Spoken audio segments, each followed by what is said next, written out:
जय हिंद बच्चों, आशा करता हूँ आप सभी अच्छे होंगे। सो आयनिक सॉलिड्स के लेक्चर नंबर 5 में आपका स्वागत है and it's final lecture for this unit. ठीक है, इसके साथ ही हमारी ये यूनिट समाप्त हो जाएगी, ख़त्म हो जाएगी। आइए लेक्चर नंबर 5 शुरू करते हैं। तो हमारा टॉपिक रहेगा आज का कोवलेंट करैक्टर इन आयनिक कंपाउंड्स। देखिए, इससे पहले मैंने आपको कोवलेंट बॉन्ड वाली जो यूनिट कराई थी उसमें भी ऐसा डिस्कशन मैंने आपके साथ किया था कि अगर आयनिक बॉन्ड है या आयनिक करैक्टर किसी कंपाउंड में है तो साथ ही साथ वहाँ पर कोवलेंट करैक्टर भी होगा, और अगर कोई कोवलेंट कंपाउंड है तो वहाँ पर थोड़ा बहुत आयनिक करैक्टर रह सकता है। उसके न्यूमेरिकल भी आपको बताए थे। ठीक है, पूरी यूनिट वो हमने कंप्लीट की थी। तो आइए उसको ही दोबारा से थोड़ा सा डिस्कशन करते हैं, लेकिन इसके साथ साथ हम बहुत ही इंपॉर्टेंट टॉपिक आज पढ़ने वाले हैं फजान रूल्स का, इसके बाद एकदम, जो कि इसी से जुड़ा हुआ है। फजान रूल्स आपके अब भी काम आएंगे, पूरी बीएससी में काम आएंगे, सेकंड ईयर में, थर्ड ईयर में, कहीं ना कहीं किसी ना किसी फॉर्म में। इसके अलावा अगर आप एमएससी केमिस्ट्री में जाते हैं, एडमिशन लेते हैं, तो वहाँ भी आपके काम आएंगे। ठीक है, आपके नेट गेट एग्ज़ाम्स में काम आएंगे, कम्पिटिटिव एग्ज़ाम्स में काम आएंगे। तो यानी कि कुल मिला के ये जो लेक्चर है आज का बहुत ही महत्वपूर्ण है, बहुत इंपॉर्टेंट होने वाला है आपके लिए, आपके एग्ज़ाम पॉइंट ऑफ व्यू से। तो चलिए शुरू करते हैं। कोवलेंट करैक्टर इन आयनिक कंपाउंड्स। अब देखिए, एक कैटायन और एक एनायन अप्रोच कर रहे हैं एक दूसरे को। ठीक है, तो कैटायन अट्रैक्ट करेगा इलेक्ट्रॉन क्लाउड एनायन का। ये देखिए ज़रा, कैटायन ये रहा हमारे पास कोई एनायन, तो इसका एक इलेक्ट्रॉन क्लाउड है, इलेक्ट्रॉन है इसके बीच में, एक न्यूक्लियस भी है। ठीक है, जिस पे पॉजिटिव चार्ज है, इलेक्ट्रॉन घूम रहे हैं। तो इलेक्ट्रॉन क्लाउड जो है ये कैटायन खींच रहा है, यानी कि कैटायन का न्यूक्लियस इसको खींच रहा है। साथ ही साथ क्या करेगा, कलर चेंज करते हैं। देखिए, इसका जो न्यूक्लियस है और इसका जो न्यूक्लियस होगा, पॉजिटिव पॉजिटिव में रिपल्शन भी होगी। तो होगा क्या, दोबारा बना रहा हूँ इसको, होगा क्या, ये रहा कैटायन, ये रहा एनायन।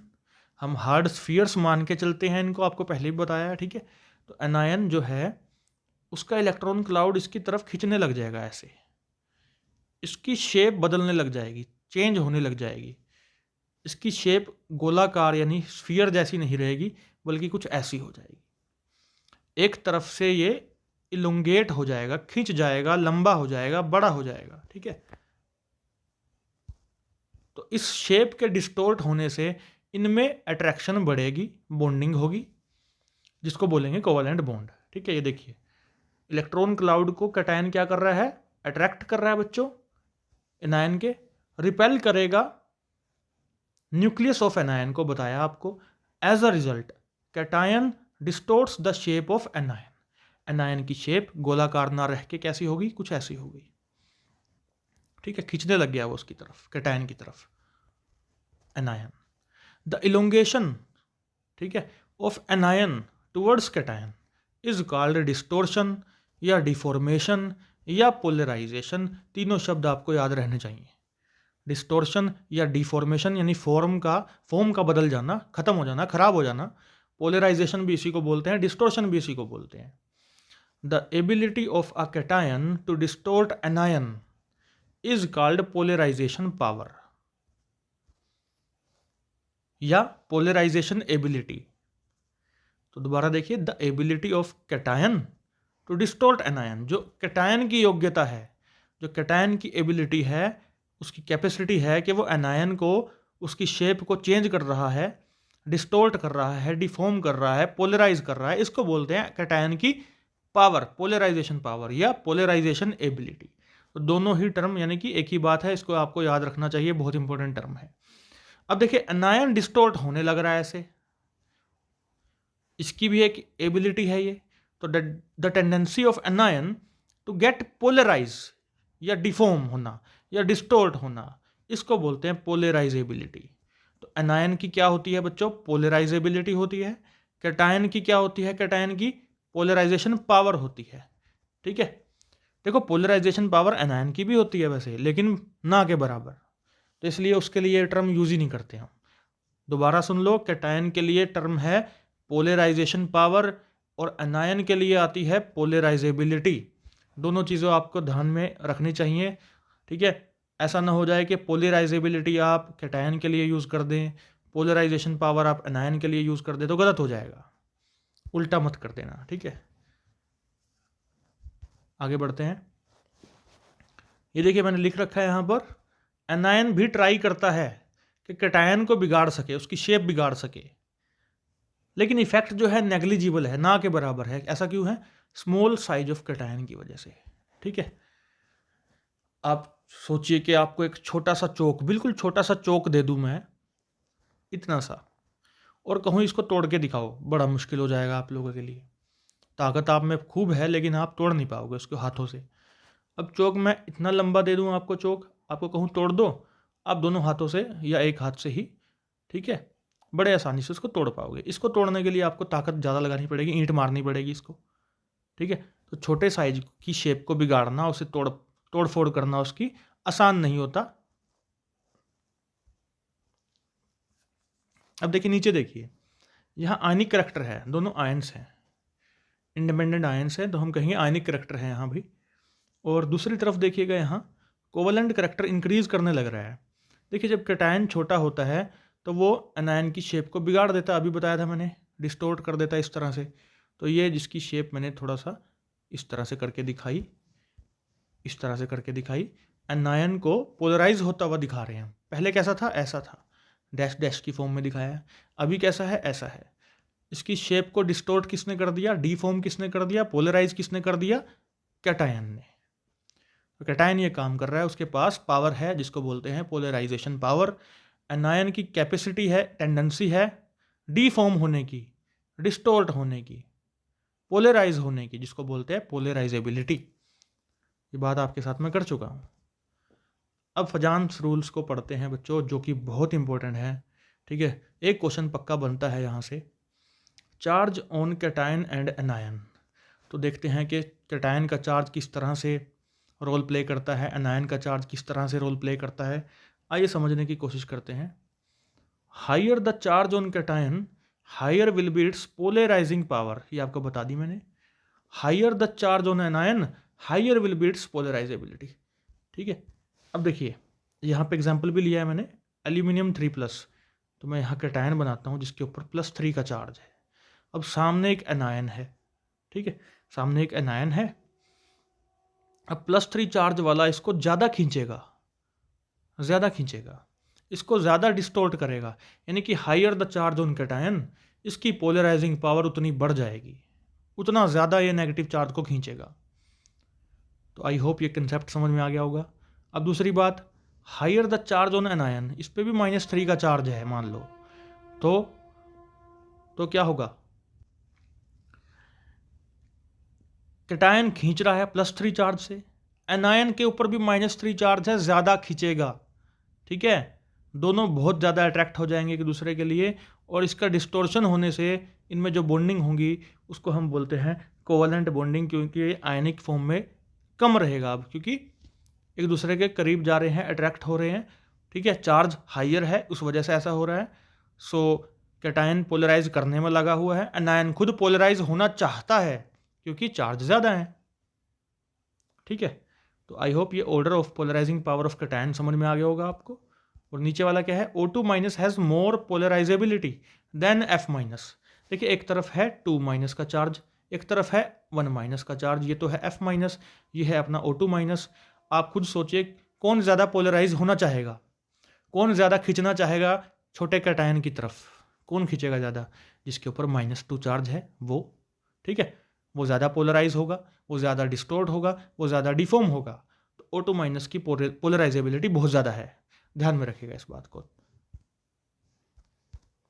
सेकंड है size of cation and anion. आप अलग अलग पॉइंट भी बना सकते हैं कि साइज ऑफ कैटायन देख लिया एक पॉइंट में, थर्ड पॉइंट में साइज ऑफ एनायन, ऐसा भी कर सकते हैं, ठीक है। सारे पॉइंट्स मैंने ले लिए हैं, आप चाहें तो अलग अलग कर सकते हैं ज़्यादा करने के लिए, अगर आपको लगा कि 4 मार्क्स में क्वेश्चन आ गया तो। अब देखिए, smaller the size of cation and larger the size of anion.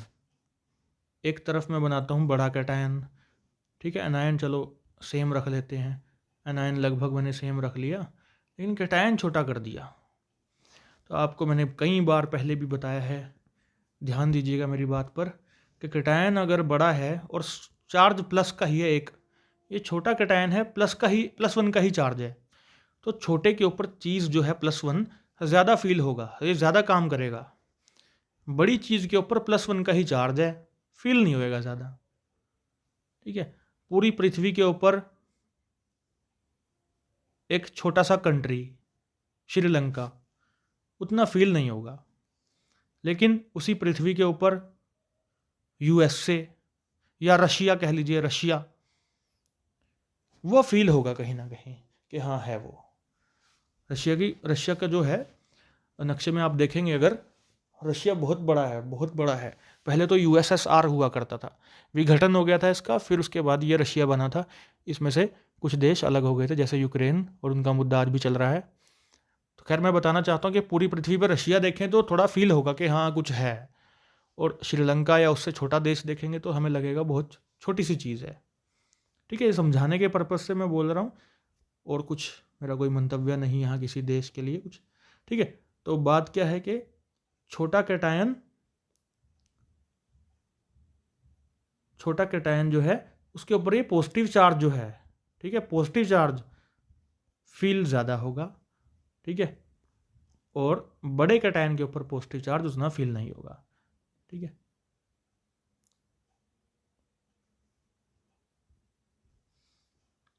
तो उसके लिए मैंने रशिया और श्रीलंका का एग्जाम्पल लिया है। ठीक है, तो उसमें आपने ये नहीं समझना कि मैं ये कह रहा हूँ कि रशिया एक बड़ा कंट्री है तो वो फील होगा। मतलब आप ये समझे कि रशिया जैसा एक बड़ा कंट्री, मैं यहाँ नक्शा बना रहा हूँ, मान लो ये देखिए, ये है मान लीजिए रशिया, और यहाँ कहीं इंडिया है, और यहाँ इसके पैर में श्रीलंका है। तो अगर कोई एक आदमी यहाँ खड़ा है, ठीक है, एक आदमी यहाँ खड़ा है, इसको हम अलग कलर से शो कर लेते हैं, रेड से। ये एक आदमी खड़ा है इस बड़े रशिया में, और एक आदमी खड़ा है श्रीलंका में। तो आपको एक ही नज़र में अगर देखना है तो आप कहाँ देख पाएंगे? डेफिनेटली यहाँ, छोटी जगह में आराम से उसको ढूंढा जा सकता है, और इतनी बड़ी जगह में उसको ढूंढना आसान नहीं है, उसकी फीलिंग जो है कम हो जाएगी। तो ये बात मैंने समझाने की कोशिश की है। अब इसको अपने कैटायन एनायन के रूप में दोबारा देख लेते हैं ताकि समझ आ जाए।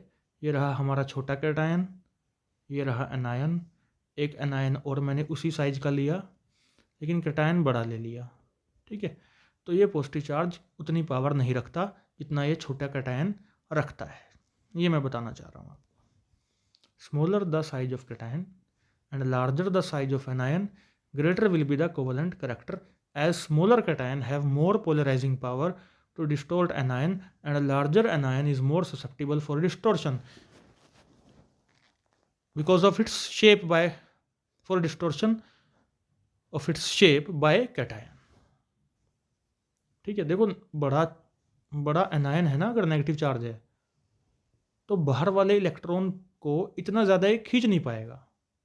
अगर एक छोटा एनायन है बच्चों, तो कैटायन जो इसका यानी कि न्यूक्लियस है वो उस इलेक्ट्रॉन को अच्छे खासा खींच के रखेगा, तो इसको यहाँ से डिस्टॉर्ट करना, इसकी शेप को बिगाड़ना आसान नहीं हो पाएगा। इस इलेक्ट्रॉन पे इतना ज़्यादा न्यूक्लियर फोर्स लग नहीं रहा, इसलिए इस इलेक्ट्रॉन क्लाउड को कैटायन जो है डिफॉर्म कर सकता है, डिस्टॉर्ट कर सकता है। मैंने काफ़ी एक्सप्लेनेशन दे दी आपको। एग्जाम्पल देख लीजिए, बेरिलियम 2+ सबसे छोटा, साइज में सबसे छोटा होता है ना, देखो ना, बेटा मांगे कार स्कूटर बाप, और नीचे रोए यानी कि राय, रेडोन। तो खैर, तो हम बात कर रहे हैं कि बेरिलियम 2+ है अपने पास, कलर चेंज करते हैं, Mg2+ है, कैल्शियम 2+ है, स्ट्रोंशियम 2+ है, बेरियम 2+ है। तो साइज ऑफ कैटायन सबसे छोटा किसका, आपको पता है नीचे की तरफ जाने पर साइज बढ़ता है, तो सबसे छोटा कौन हुआ? बेरिलियम 2+ का साइज सबसे छोटा हुआ। और सबसे छोटा कैटायन क्या करता है?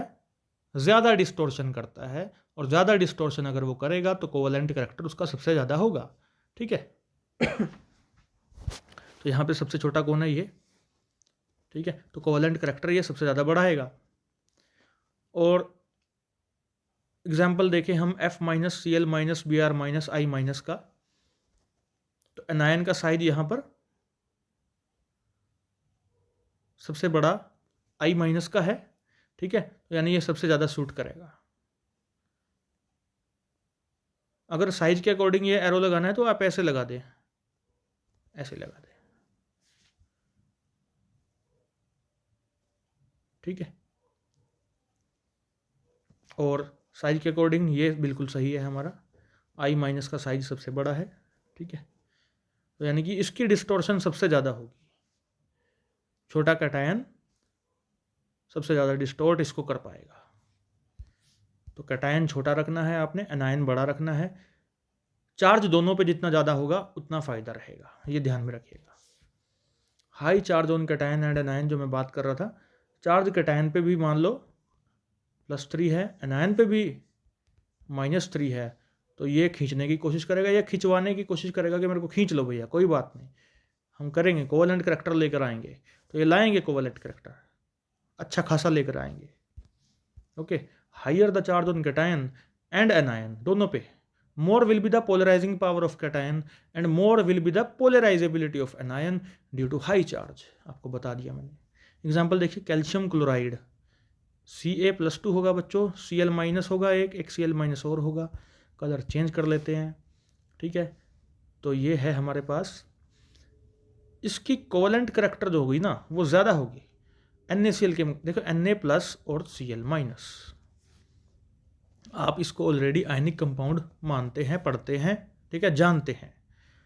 तो हमें ये देखना है कि इन दोनों में कोवेलेंट करैक्टर किसका ज़्यादा होगा। देखिए कैल्शियम 2+, चार्ज कितना है, +2 है, यहाँ चार्ज +1 है, तो छोटा कौन हुआ, कैल्शियम +2।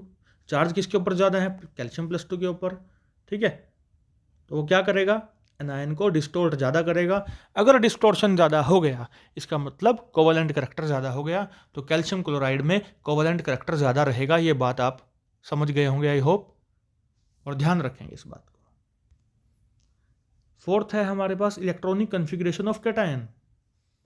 देखिए सीधी सी बात है, अगर आपको कैटायन की कन्फिग्रेशन में लास्ट में आप देख पा रहे होंगे कि अगर उसमें 18 इलेक्ट्रॉन बन रहे हैं, ठीक है, स्यूडो इनर्ट गैस कन्फिग्रेशन या नॉन इनर्ट गैस कन्फिग्रेशन, ठीक है, ये समझ में आ जाए तो ठीक है, नहीं तो आपको लास्ट में 18 इलेक्ट्रॉन बनते हुए दिखाई दें, अगर दिखाई दें, तो इसका मतलब वो बढ़िया कैटायन है, कोवेलेंट करैक्टर डालने के लिए उस कंपाउंड में, उस कॉम्प्लेक्स में, या उस कंपाउंड में, या उस मोलिक्यूल में, ठीक है, मोलिक्यूल में।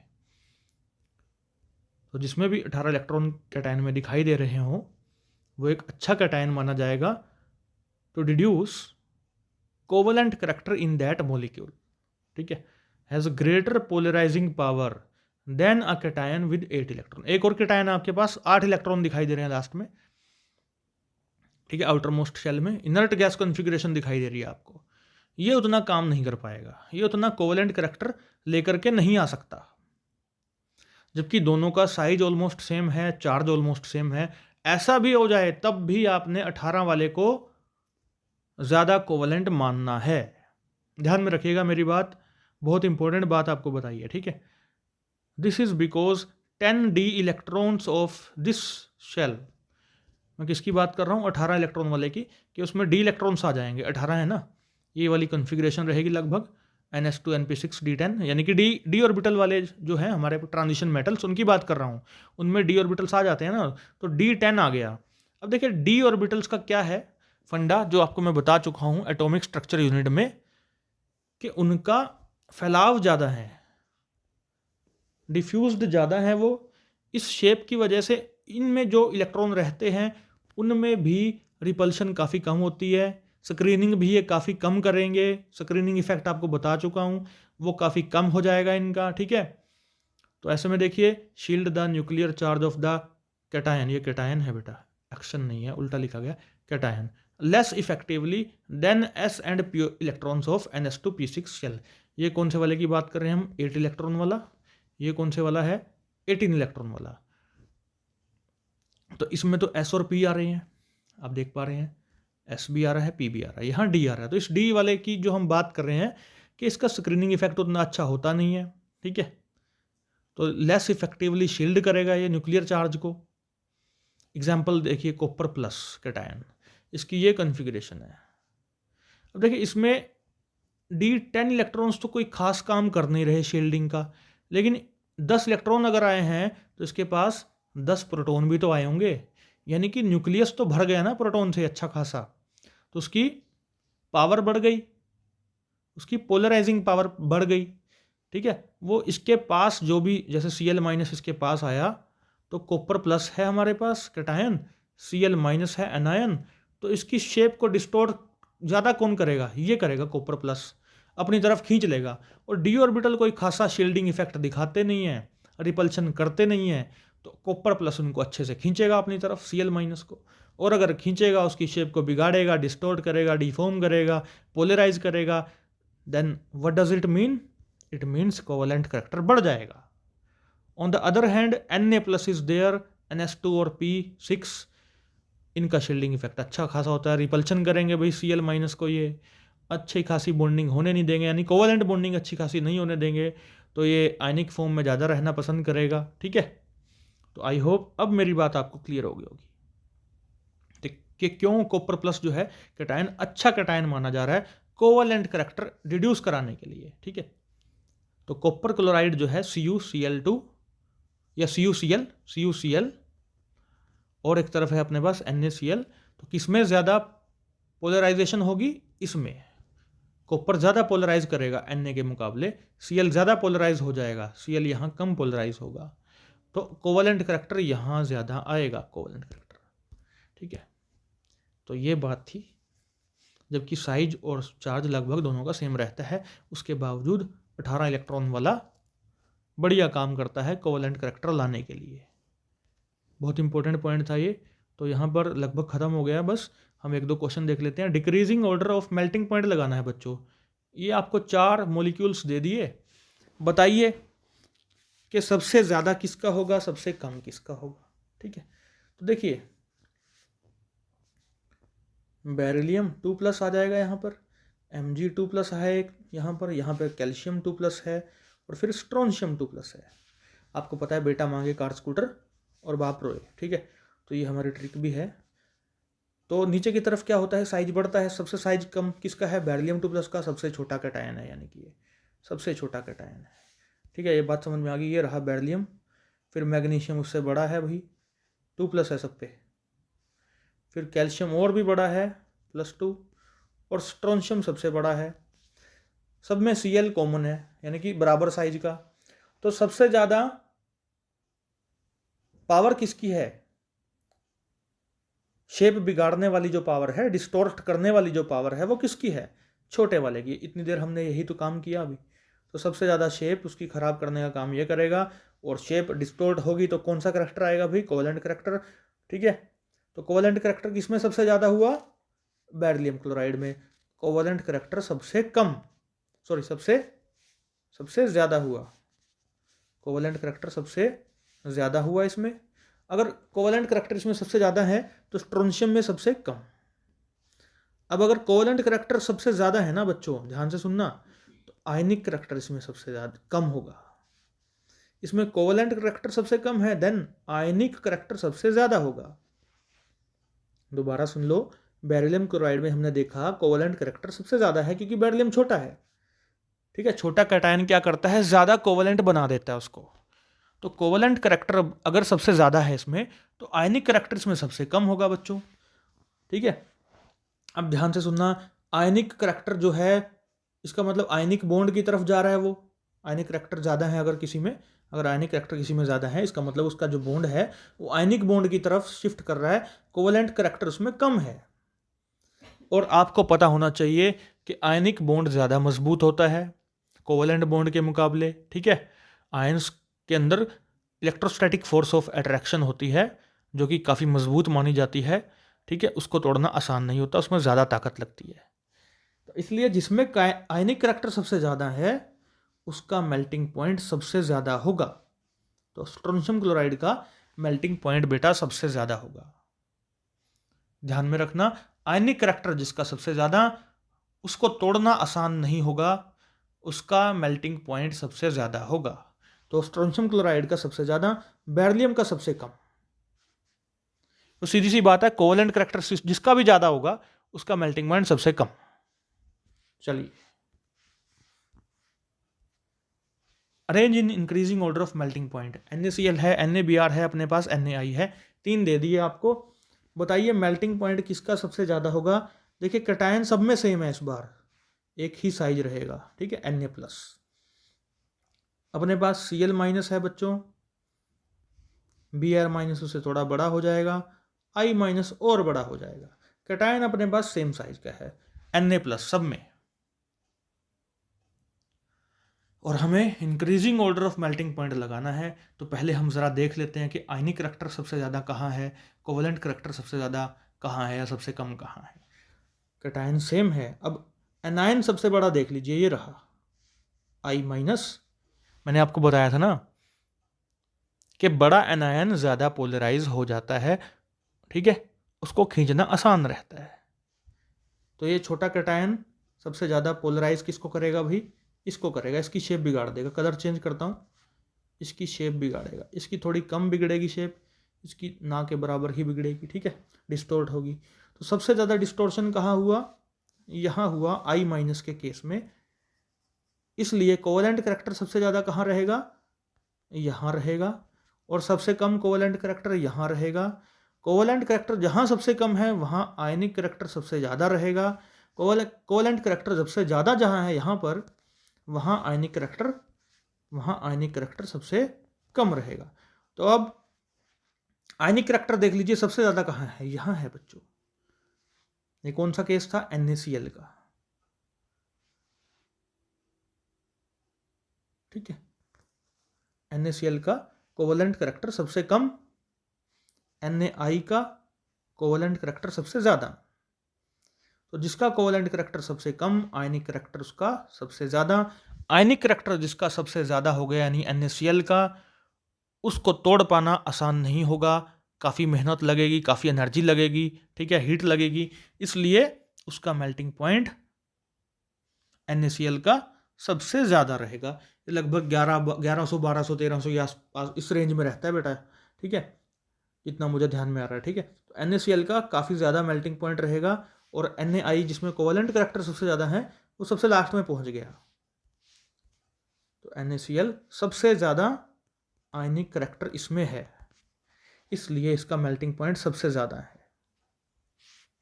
कुछ और क्वेश्चंस अपने लेवल पे बेटा, क्योंकि कंसेप्ट मैंने क्लियर कर दिया है, 2 क्वेश्चन ले लिए हैं, आप अपने लेवल पे किताब खोलिएगा, कुछ ऐसे क्वेश्चंस और करके देखिएगा, 5-10 क्वेश्चंस करके देखिएगा, आपका कॉन्फिडेंस बढ़ जाएगा, ठीक है। ये पूरा जो लेक्चर है IIT JEE, IIT JAM, GATE, NET, इन सब के भी काम आने वाला है। So thank you very much for listening me carefully. I hope आपको अच्छा लगा होगा और समझ में आया होगा। Save birds, save animals, plant trees. Have a nice day. जय हिंद बच्चों।